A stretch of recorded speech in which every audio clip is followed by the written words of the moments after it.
Since early last year, the FOMC has significantly tightened the stance of monetary policy.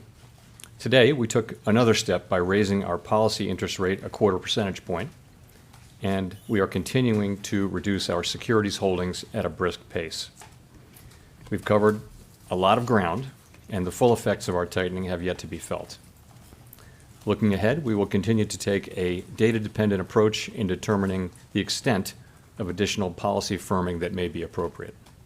I would say it is certainly possible that we would raise funds again at the September meeting if the data warranted, and I would also say it's possible that we would choose to hold steady at that meeting. We think we need to stay on task, and we think we're going to need to certainly hold policy at a restricted levels for some time, and we need to be prepared to raise further if we think that's appropriate. We'd be comfortable cutting rates when we're comfortable cutting rates, and that won't be this year, I don't think. It would be, many people wrote down rate cuts for next year. I think the median was several for next year, and that's just going to be a judgment that we have to make then, a full year from now, and it'll be about how confident we are that inflation is in fact coming down to our 2% goal.